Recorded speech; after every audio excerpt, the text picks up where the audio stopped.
Hi all, welcome to my channel The Book of Swadam. ಇವತ್ತು white sauce pasta. Let's begin. ಒಂದು ಕಡಾಯಿಗೆ 4 cups of water and ನಾನಿದು 400 grams of ಪಾಸ್ತಾಗೆ ಮಾಡ್ತಾಯಿದ್ದೀನಿ. Wheat pasta ತೊಗೊಂಡಿದ್ದೀನಿ and it is 400 grams packet ಕಂಪ್ಲೀಟಾಗಿ ಮಾಡ್ತಾಯಿದ್ದೀನಿ. So water ಬಂದು ಅರೌಂಡ್ 4 to 5 glasses ಇಟ್ಕೋಬೋದು. ಎನಿ ವಿಚ್ ವೇಸ್ ನಾವು ಸ್ಟ್ರೈನ್ ಮಾಡಿಬಿಡೋದ್ರಿಂದ ಸ್ವಲ್ಪ ಎಕ್ಸೆಸ್ ಇದ್ದರೂ ವಾಟರ್ ಓಕೆ. ಈ ಡಿಶ್ ಬಂದು ವೆರಿ ಟ್ರೆಂಡಿಂಗ್ ಡಿಶ್ ಆಗಿಬಿಟ್ಟಿದೆ ಇವಾಗ. ಇದು ನನ್ನ ಡಾಟರ್ಗೆ, ನನ್ನ ಸಿಸ್ಟರ್ಗೆ ವೆರಿ ವೆರಿ ಫೇವ್ರೆಟ್. ಈಗ ಎಲ್ಲ ಹಾಕೊಂಡ ಮೇಲೆ ಒಂಚೂರು ಉಪ್ಪು ಹಾಕೋತಾ ಇದ್ದೀನಿ. ಆಯಿಲ್ ಬೇಕಾದರೆ ಈಗಲೂ ಹಾಕೋಬೋದು, ಇಲ್ಲ ಅಂದರೆ ನಾನು ಯೂಶ್ವಲಾಗಿ ಲಾಸ್ಟಲ್ಲಿ ಹಾಕೋತೀನಿ. ನೋಡಿ, ಈ ಥರ ಬೆಂದ ಮೇಲೆ ಈ ಥರ ಸ್ವಲ್ಪ ಸ್ಟರ್ ಮಾಡ್ಕೋಬೇಕು. ನಿಮಗೆ ಗೊತ್ತಾಗುತ್ತೆ ಹೇಗೆ ಬೆಂದಿದೆ ಅನ್ನೋದು ನಾನು ನಿಮಗೆ ತೋರಿಸ್ತೀನಿ. ನೋಡಿ ಎಷ್ಟು ಮೆತ್ತಗಾಗಿದೆ. And if you just tear it open, ಈಸಿಯಾಗಿ ಓಪನ್ ಆಗುತ್ತೆ. ಸೊ ಆಗ ಬೆಂದಿದೆ ಅಂತ. ಈಗ ಈ ಥರ ಒಂದು ಜಾಲ್ರಾ ಥರ ಸೌಟು ತೊಗೊಂಡು ಸ್ಟ್ರೈನ್ ಮಾಡ್ಕೊಳ್ಳೋಣ ವಾಟರ್ನ. ಒಂದು ಬೌಲ್ಗೆ ಹಾಕೊಂಡ್ಬಿಡಿ ಎಲ್ಲ.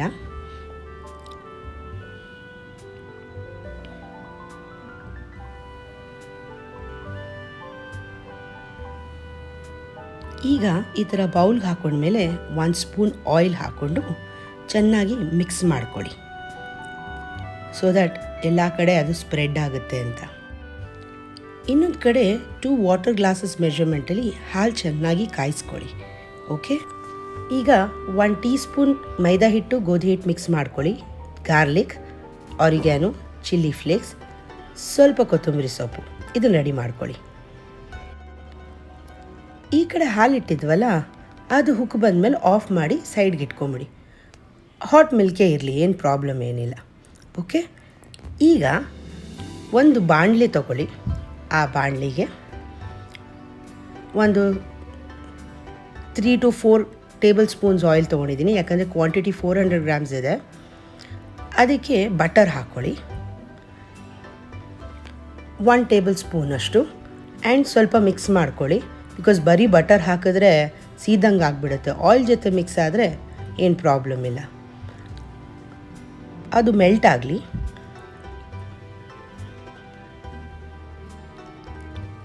ಈಗ ಅದಕ್ಕೆ ಸಣ್ಣದಾಗಿ ಹಚ್ಕೊಂಡಿರೋ ಗಾರ್ಲಿಕ್ಕು ಹಾಕ್ಕೊಂಡು ಸ್ವಲ್ಪ ಬಾಡಿಸ್ಕೊಳ್ಳಿ. ನಾನು ತೋರಿಸ್ತಾ ಇರೋ ಅಷ್ಟು ಫ್ರೈ ಆದರೆ ಸಾಕು. ಪ್ರಾಬಬ್ಲಿ 30 ಸೆಕೆಂಡ್ಸಲ್ಲಿ ಆಗಿಬಿಡುತ್ತೆ.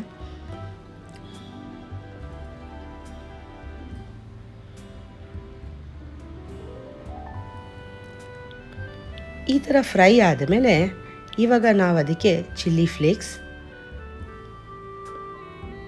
ಆರಿಗ್ಯಾನೋ ಆ್ಯಡ್ ಮಾಡಿಕೊಂಡು ಸ್ಟರ್ ಮಾಡೋಣ ಚೆನ್ನಾಗಿ. ಈ ಥರ ಕನ್ಸಿಸ್ಟೆನ್ಸಿಗೆ ಬರಬೇಕು. ಈಗ ಇದಕ್ಕೆ ಬ್ಯಾಚ್ ವೈಸು ಮೈದಾ ಹಿಟ್ಟು, ಗೋಧಿ ಹಿಟ್ಟು ಮಿಕ್ಸ್ ಮಾಡಿ ಇಟ್ಕೊಂಡಿದ್ವಲ್ಲ, ಅದನ್ನು ಹಾಕಬೇಕು. ಫಸ್ಟ್ ನೋಡಿ, ಒಂದು 3.5 ಸ್ಪೂನ್ಸ್ ಹಾಕಿದ್ದೀನಿ. ಸ್ಟರ್ ಮಾಡ್ಕೋತಾ ಇದ್ದೀನಿ ಇಮಿಡಿಯೇಟಾಗಿ, ಯಾಕಂದರೆ ಗಂಟು ಬಂದುಬಿಡತ್ತೆ. ಸೊ ಆ ನಾಟ್ಸ್ ಬರಬಾರ್ದು ಅಂತ ಅಂದರೆ ಬ್ಯಾಚ್ ವೈಸ್ ಹಾಕ್ಕೋಬೇಕಿದು. ಸ್ವಲ್ಪ ಸ್ಟರ್ ಮಾಡ್ಕೊಳ್ಳಿ ಚೆನ್ನಾಗಿ, ಕೈ ಬಿಡದೆ ಇರೋಂಗೆ.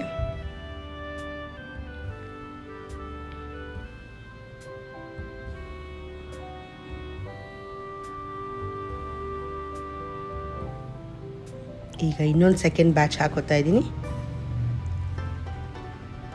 ಎಸ್, ಸ್ಟರ್ ಮಾಡ್ಕೊಳ್ಳಿ. ಸೇಮ್ ಪ್ರೊಸೀಜರೇ. ಆ್ಯಕ್ಚುಲಿ ಇನ್ನೊಂಚೂರು ಹಾಕೋಬೋದು ಬೇಕಂದರೆ, ಬಟ್ ತುಂಬ ಟೈಟನ್ ಅಪ್ ಆಗಿಬಿಡತ್ತೆ. ಈಗ ಅದಕ್ಕೆ ಬಿಸಿ ಬಿಸಿ ಹಾಲು ಸ್ಟರ್ ಮಾಡ್ಕೊಳ್ಳೋಣ ಹಾಕ್ಕೊಂಡು. Again this is also batch wise, ಒಟ್ಟಿಗೆ ಎಲ್ಲ ಹಾಕ್ಬಿಡಬಾರ್ದು. 1 to 3 ಬ್ಯಾಚಸಲ್ಲಿ ಇಟ್ಕೊಂಡು ಸ್ಟರ್ ಮಾಡ್ತಾ ಹೋಗಿ. ಯಾಕಂದರೆ ನೋಡಿ ಹೇಗೆ ಟೈಟ್ ಆಗೋಯಿತು.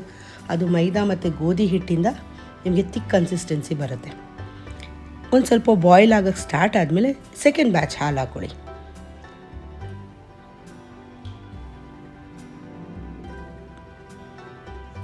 ಈ ಥರ ಕುದಿಯೋಕ್ಕೆ ಸ್ಟಾರ್ಟ್ ಆಗುತ್ತೆ. ಚೆನ್ನಾಗಿ ಕುದೀಲಿ. ಈಗ ಕೊರಿಯಾಂಡರ್ ಲೀವ್ಸ್ನ ಸ್ವಲ್ಪ ಚಾಪ್ ಮಾಡ್ಕೊಂಡಿರೋದು ಹಾಕೊಂಬಿಡೋಣ.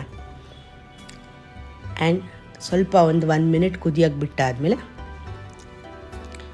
ಪಾಸ್ತಾನ ಆಗಲೇ ಬಾಯ್ಲ್ ಮಾಡ್ಕೊಂಡಿದ್ವಲ್ಲ ಅದನ್ನು ಆ್ಯಡ್ ಮಾಡ್ಕೊಳ್ಳೋಣ. ಇದಕ್ಕೆ ಆ್ಯಡ್ ಮಾಡಿಕೊಂಡು ಚೆನ್ನಾಗಿ ಸ್ಟರ್ ಮಾಡ್ಕೋಬೇಕು. ಇದರಲ್ಲಿ ಒಂದು ಟಿಪ್ ಏನಂತ ಹೇಳ್ತೀನಿ ಅಂದರೆ, ನಿಮಗೇನಾದರೂ ಆ ಹಿಟ್ಟು ಜಾಸ್ತಿಯಾಗಿ ಟೈಟ್ನೆಸ್ ಜಾಸ್ತಿ ಆಯಿತು ಅಂದರೆ ಮಿಲ್ಕ್ ಹಾಕ್ಕೋಬೋದು, ಅಥವಾ ಮಿಲ್ಕ್ ಜಾಸ್ತಿಯಾಗಿ ತೆಳು ಆಯಿತು ಅಂತಂದರೆ ಇನ್ನೊಂದು ಚೂರು ಆ ಗೋಧಿ ಹಿಟ್ಟು ಮೈದಾ ಹಿಟ್ಟು ಪೌಡರ್ನ ಮಿಕ್ಸ್ ಮಾಡ್ಕೋಬೋದು.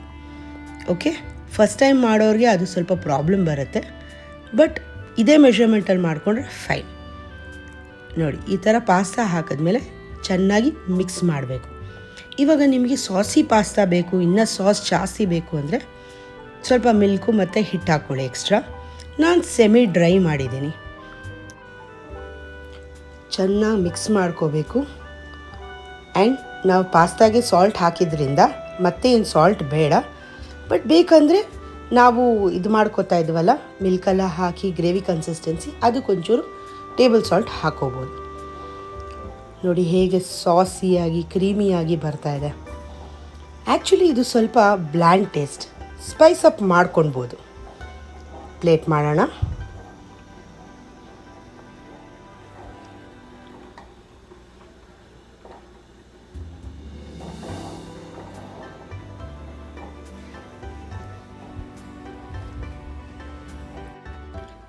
ನಿಮಗೆ ಈ ಡಿಶ್ ಲೈಕ್ ಆಯಿತು ಅಂದರೆ ಟ್ರೈ ಮಾಡಿ, ನನಗೆ ಸಪೋರ್ಟ್ ಮಾಡಿ for more new videos. Thank you. Bye.